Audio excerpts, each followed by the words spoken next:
Distribution of Uttarakhand,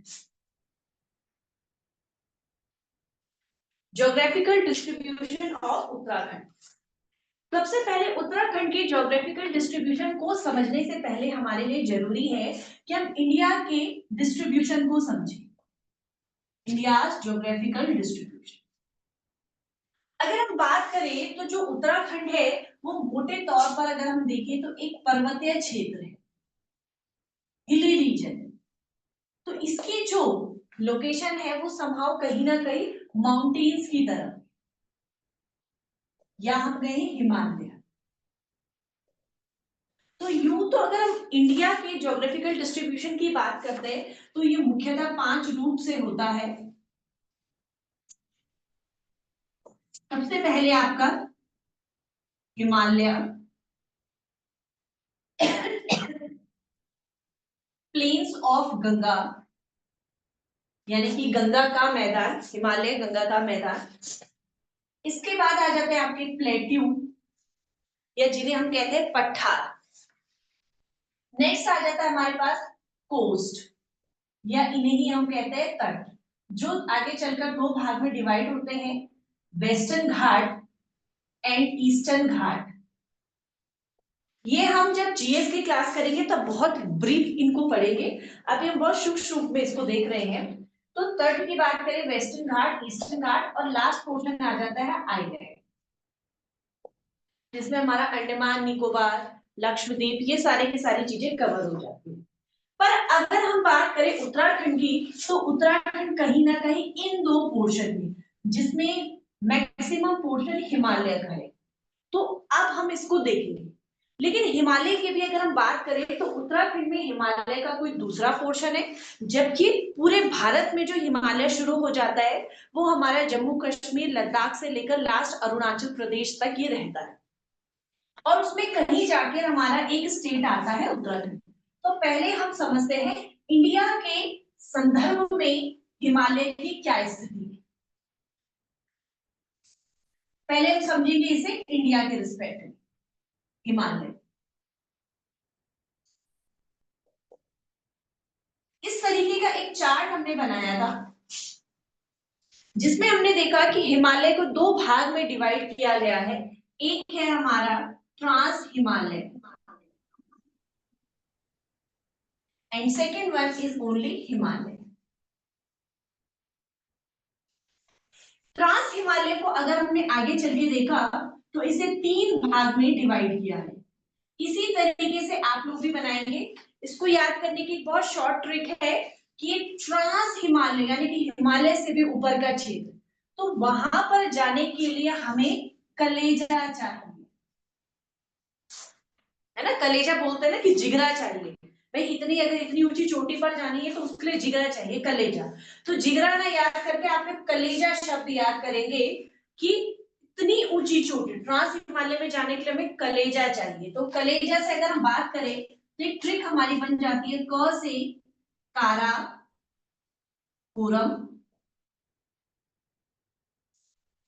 ल से लद्दाख, ज से जास्कर, क ल ज, काराकोरम, लद्दाख और जास्कर।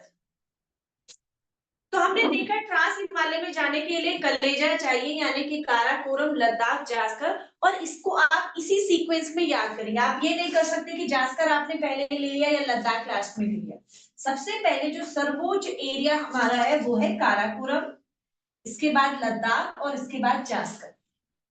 वहीं पर अगर हम बात करें, काराकोरम और लद्दाख के बीच में एक रिवर बहती है जो इसे डिस्ट्रीब्यूट करती है कि इस रिवर के ऊपर का क्षेत्र काराकोरम और रिवर के नीचे का क्षेत्र लद्दाख, और इस रिवर का नाम है श्योक नदी।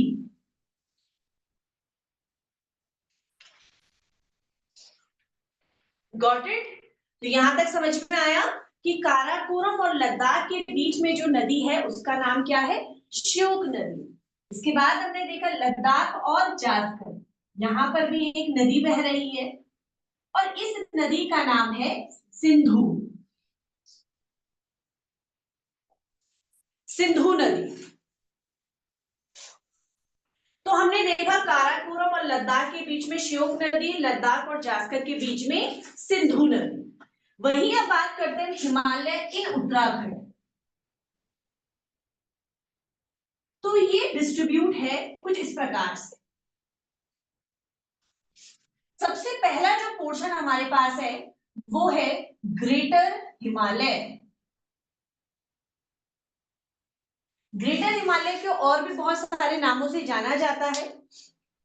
ग्रेटर हिमालय को हिंदी में हम कहते हैं उच्च हिमालय या वृहद हिमालय, है ना।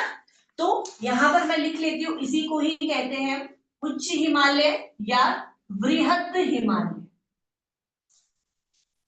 इसके बाद जो नेक्स्ट पोर्शन हमारा आता है इसे हम कहते हैं मिडिल हिमालय।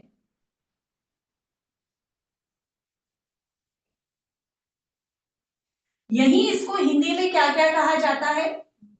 लघु हिमालय, मध्य हिमालय, और इंग्लिश में इसे ही मिडिल कहा जाता है और इसे ही लेसर भी कहा जाता है। Greater and lesser. Greater Himalaya, then lesser Himalaya या मध्य हिमालय। इसके बाद का जो क्षेत्र है उसे हम क्या कहते हैं? दून द्वार। दून और द्वार। दून और द्वार होता क्या है? ये बेसिकली वो क्षेत्र है कि जिस तरीके से कोई क्षेत्र है और उसके चारों ओर पहाड़ियां हैं और ये कहीं गहराई में जाकर है, यानी कि इस तरीके का एक कटोरा टाइप का आकार कि जिसमें कोई क्षेत्र आपका यहाँ नीचे है और बाकी चारों ओर पहाड़ियां हैं, या इसे ही हम कहते हैं चौरस घाटियां। तो इस क्षेत्र को हम क्या कहते हैं? दून और द्वार। यहीं पर एक फैक्ट हम डिस्कस करेंगे कि एक है दून और एक है द्वार। तो दून जो आपका वेस्ट क्षेत्र है, यानी कि वेस्टर्न पोर्शन में इस क्षेत्र को क्या कहा जाता है? दून।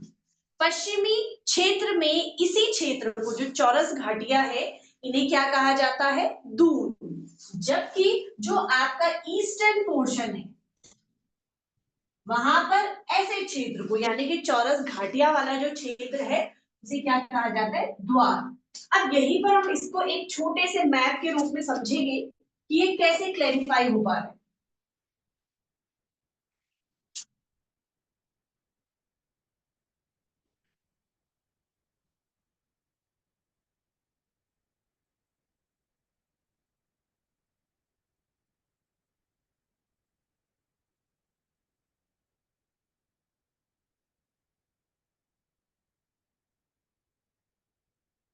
एक बहुत छोटा सा उत्तराखंड का मैप मैंने यहाँ पर बनाया आपको समझाने के लिए। ये क्षेत्र आपको पता है कौन सा है? देहरादून। और ये क्षेत्र कौन सा है आपका? हरिद्वार। यहाँ क्षेत्र आपका कौन सा है? पौड़ी। और इधर है नैनीताल। तो आपको मालूम होगा कि हरिद्वार के ही जस्ट बगल में आपका कहीं कोटद्वार है। कभी देखा होगा आपने कि जब कभी रास्ता ब्लॉक हो जाता है, पौड़ी से अगर हमें देहरादून जाना है, तो या तो डायरेक्ट रूट कौन सा है कि आप ऋषिकेश होते हुए चले जाइए। एक रूट होता है कि हम पौड़ी से गए पहले कोटद्वार, कोटद्वार से गए हम हरिद्वार बॉर्डर, और हरिद्वार बॉर्डर से गए हम देहरादून। तो कहीं ना कहीं हम कह सकते हैं कि पौड़ी का कौन सा क्षेत्र है जो हरिद्वार से लगा हुआ है? वो कोटद्वार क्षेत्र। तो कहीं ना कहीं इसकी जो लोकेशन होगी वो यहाँ कहीं होगी कि हम किस तरीके से गए, हमने बॉर्डर को छुआ और तब हम कहाँ चले गए? देहरादून चले गए। तो कहने का मतलब ये है कि अगर मैं यहाँ पर एक कंपास से मैप ड्रॉ इस तरीके से, तो ये वाला पोर्शन हमारा कौन सा होता है? वेस्ट, इधर ईस्ट, इधर नॉर्थ और इधर हमारा साउथ। इस फैक्ट को समझिएगा। तो जो वेस्ट वाला क्षेत्र है उसमें आप देख पा रहे हैं कौन सा क्षेत्र आया आपका? दून। जबकि जो आपका ईस्ट वाला क्षेत्र है इसी में ही आ रहा है आपका हरिद्वार और इसी में ही आ रहा है आपका कोटद्वार। तो ये क्लियर हुआ, ये मैंने सिर्फ समझाने के लिए किया। बाकी याद रखने वाली चीज यही है कि दून और द्वार में कोई अंतर नहीं है, दोनों ही चौरस घाटियां हैं, पर इसी चौरस घाटियों को पश्चिमी क्षेत्र में दून कहा जाता है, जबकि जो हमारा पूर्वी क्षेत्र है वहां पर क्या कहा जाता है, द्वार कहा जाता है। क्लियर है आपका हरिद्वार कोटद्वार इस तरीके से ये नाम, तो ये क्लियर हुआ।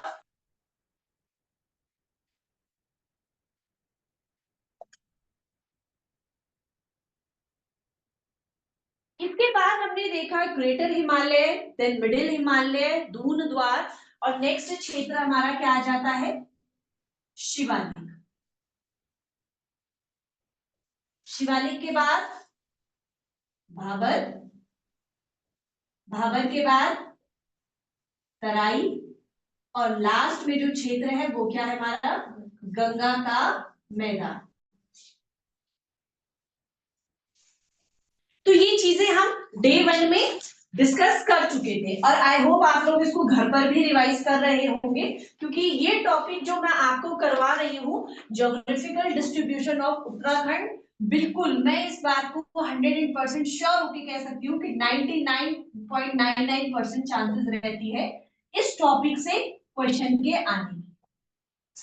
ये जो मैं पढ़ा रही हूँ बहुत इंपॉर्टेंट टॉपिक है, और एक नहीं मैक्सिमम 2 से 3 क्वेश्चन आपके इसी टॉपिक से बनेंगे जो ये पढ़ाया जा रहा है। ग्रेटर हिमालय, मिडिल हिमालय, दून द्वार, शिवालिक, भाबर, तराई और गंगा का मैदान। अगर हमने देखा तो ये कितने क्षेत्र हैं, 1 2 3 4 5 6 7, लेकिन उत्तराखंड में अगर हम ज्योग्राफिकल डिस्ट्रीब्यूशन की बात करें तो ये कितने हैं, 8। डायरेक्ट क्वेश्चन अगर हमें मिलता है कि उत्तराखंड का भौगोलिक विभाजन कितने भागों में है, तो ये आंसर क्या है, 8। पर हमने देखा कि यहाँ पर तो हमने कौन से कितने बनाए, सिर्फ 7। तो जो हमारा जास्कर वाला पोर्शन है इसका कुछ हिस्सा उत्तराखंड में भी आता है, और वो कुछ हिस्सा कौन सा वाला है, जो हमारे ऊपर के जनपद है उत्तरकाशी, चमोली और पिथौरागढ़। ये 3 जनपद ऐसे हैं जिनमें जास्कर श्रेणी आती है, या हम कहें कि ट्रांस हिमालय, ट्रांस हिमालय के ही तो अंदर रहेंगे, काराकोरम, लद्दाख, जास्कर। इसमें क्वेश्चन बन सकता है कि ट्रांस हिमालय की कौन सी श्रेणी उत्तराखंड के अंतर्गत आती है, तो वो कौन सी श्रेणी है, जास्कर, क्योंकि काराकोरम नहीं आती, लद्दाख नहीं आती, बट जास्कर आती है। तो जास्कर समेत हमारे पास कितने भौगोलिक विभाजन है, 8। कई जगह पर पेपर में यहाँ पर जास्कर दिया होगा, और डायरेक्ट आपको ट्रांस हिमालय भी दिया हो सकता है।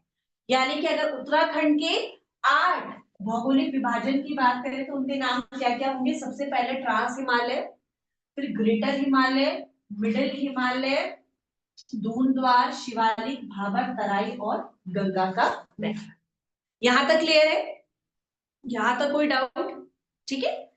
इसके बाद अब हम देखते हैं जिस प्रकार काराकोरम और लद्दाख को श्योक नदी ने डिस्ट्रीब्यूट किया, लद्दाख और जास्कर को सिंधु नदी ने डिस्ट्रीब्यूट करा, इसी प्रकार से जो हमारा ट्रांस हिमालय और ग्रेटर हिमालय, या तो मैं इसको कह सकती हूँ कि डिवीजन किस किस के बीच में, ट्रांस हिमालय और ग्रेटर हिमालय, या ऐसा भी कहा जाता सकता है कि जास्कर और ग्रेटर हिमालय, बात एक ही है क्योंकि जास्कर इसी का ही हिस्सा है। तो या तो हम इन दोनों की भाषा में बात करेंगे या इन दोनों की भाषा में।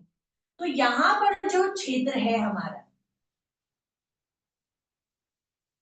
जो किस किस को डिवाइड कर रहा है, जास्कर और ग्रेटर हिमालय, या ट्रांस हिमालय और ग्रेटर हिमालय।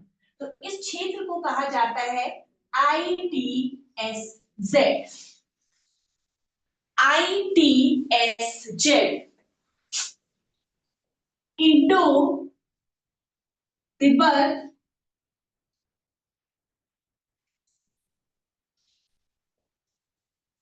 Suture zone. ठीक है, ये वैसे सचर की स्पेलिंग वगैरह कंफर्म कर लेना, ठीक है, इसको एक बार कंफर्म कर लेना, इंडो तिब्बत सचर जोन, ठीक है। तो इंडो तिब्बत सचर जोन किस किस के बीच में है? Trans Himalaya and greater Himalaya. इसके बाद हम बात करते हैं ग्रेटर हिमालय और मिडिल हिमालय की। तो यहाँ पर जो हमारा क्षेत्र है इसको डिवाइड किया है एक रेखा ने, ग्रेटर हिमालय और मिडिल हिमालय। ग्रेटर हिमालय या लेसर हिमालय दोनों एक ही बात है। तो यहाँ पर जो रेखा है इसे कहा जाता है MCT। क्या कहा जाता है? MCT, यानी कि सेंट्रल थ्रस्ट या केंद्रीय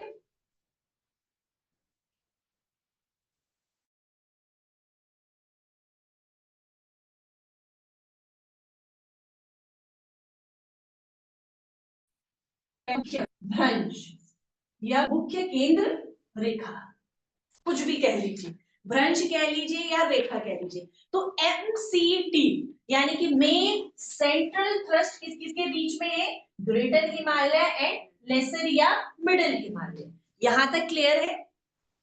इसके बाद हमने देखा कि जो मिडिल हिमालय और शिवालिक है, डायरेक्ट बात इन दोनों की हो रही है। यहाँ पर दून और द्वारका कोई लेना देना नहीं, क्योंकि ये खुद एक गहराई में चौरस घाटियों के बीच में, इसलिए हम लेते हैं मिडिल हिमालय और शिवालिक के बीच का जो पोर्शन है वहां पर जो रेखाएं हैं उसे क्या कहा जाता है? MBT। पहले है आपका C सेंट्रल और दोबारा है आपका B मतलब होता है बाउंड्री, मेन बाउंड्री थ्रस्ट। अब मेन बाउंड्री थ्रस्ट का लॉजिक क्या है? बाउंड्री मतलब क्या होता है? सीमा। जैसे पाकिस्तान और भारत के बीच में एक सीमा है, भारत और चाइना के बीच में एक सीमा है। तो सीमा का मतलब ये होता है कि जहां सीमा को पार करके कुछ अलग स्थिति हमें मिलेगी। तो मेन बाउंड्री थ्रस्ट का मतलब ये है कि जो शिवालिक वाला पोर्शन है यहां तक ही हमको ऐसी बर्फबारी वाली चीजें दिखती है, ठीक है, शिवालिक के कुछ हिस्से तक। पूरे शिवालिक की बात भी नहीं हो रही। जैसे शिवालिक में हम पौड़ी की बात करें तो पौड़ी में बर्फबारी होती है, पर शिवालिक में ही पौड़ी के ही कोट द्वार में या श्रीनगर में इस प्रकार की कोई गतिविधि नहीं होती है ना। तो यहाँ से हम निर्धारित करेंगे कि यहाँ से थोड़ा सा क्लाइमेट में, जलवायु में परिवर्तन आ जाता है एक ही रीजन में। तो शिवालिक से ऊपर का जो भी रीजन है आपका, Shivalik, middle Himalaya, greater Himalaya, trans Himalaya, ये सारे कैसे क्षेत्र है जहां पर बर्फबारी होती है। जबकि शिवालिक के कुछ हिस्सों से ही ये बर्फबारी का कॉन्सेप्ट खत्म हो जाता है। बाकी भाबर में तो बिल्कुल नहीं होती, तराई में बिल्कुल नहीं, गंगा के मैदान में बिल्कुल नहीं, ठीक है। इसीलिए इस वजह से इसका नाम क्या दिया? MBT, main boundary thrust. तो लिख लीजिए यहाँ पर मेन बाउंड्री थ्रस्ट, और हिंदी में इसे क्या कहते हैं? मुख्य सीमांत रेखा या मुख्य सीमांत भ्रंश।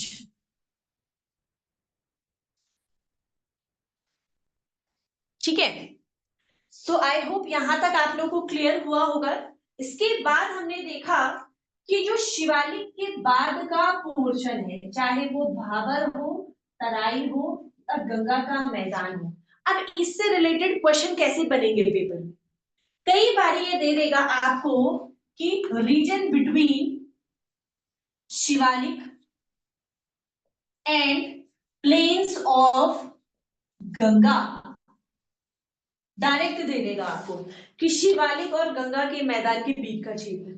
तो आपका जवाब आएगा HFF, यानी कि HFF। और HFF का मतलब क्या है यहां पर लिख लेती हूं, हिमालयन फ्रंटल फॉल्ट। ठीक है, हिमालयन फ्रंटल फॉल्ट या हिमालयन फ्रंटल थ्रस्ट भी इसे हम कहते हैं, फॉल्ट कह लीजिए या थ्रस्ट कह लीजिए, ठीक है। तो इसी को ही क्वेश्चन कैसे बना सकता है? शिवालिक और तराई के बीच का क्षेत्र। तो भी आंसर क्या होगा आपका HFF, यानी कि शिवालिक के बाद का कोई सभी नाम आपको दिया जाएगा टिल गंगा का मैदान, आपका एक ही आंसर होगा HFF, यानी कि हिमालयन फ्रंटल फॉल्ट। तो यहां तक क्लियर हुआ। एक बार फिर से हम इसको देख लेते हैं कि हमने देखा कि भारत में हिमालय जो रेंज है वो जम्मू कश्मीर से लेकर अरुणाचल प्रदेश तक सीमित, जिसमें हमने देखा ट्रांस हिमालय और उत्तराखंड का हिमालय। ट्रांस हिमालय को 3 भाग में हमने बांटा, काराकोरम, लद्दाख और जास्कर। काराकोरम और लद्दाख के बीच की रेखा श्योक नदी, लद्दाख और जास्कर के बीच का क्षेत्र सिंधु नदी। जास्कर और ग्रेटर हिमालय या ट्रांस हिमालय और ग्रेटर हिमालय के बीच का क्षेत्र ITSZ, इंडो तिब्बत सचर जो। Greater Himalaya and middle Himalaya के बीच का क्षेत्र MCT, मेन सेंट्रल थ्रस्ट, मुख्य केंद्र भ्रंश रेखा। इसके बाद देखा हमने मिडिल हिमालय और शिवालिक के बीच का क्षेत्र MBT, main boundary thrust. Shivalik और उसके पूरे बाद का क्षेत्र HFF, हिमालयन फ्रंटल फॉल्ट। तो यहां तक क्लियर है, फटाफट से इसको नोट कर लीजिए, ठीक है। वैशाली फटाफट से कॉपी का पेज पलटाओ और बिना देखे इसको बनाओ, ठीक है। आप लोग भी ऑफलाइन वाले भी नोट अगर कर लिया है,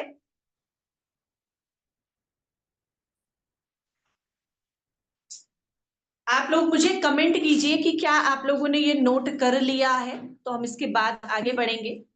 इसके बाद एक इंपॉर्टेंट सूचना कि आपकी क्लास जो ये वाला सेशन है वो नेक्स्ट 10 मिनट्स में ओवर हो जाएगा, ठीक है। तो आप लोग उस बात का विशेष ध्यान रखिए। दोबारा से एज यूजुअल आपको लिंक को क्लिक करना है और क्लास को रिज्वाइन करना है।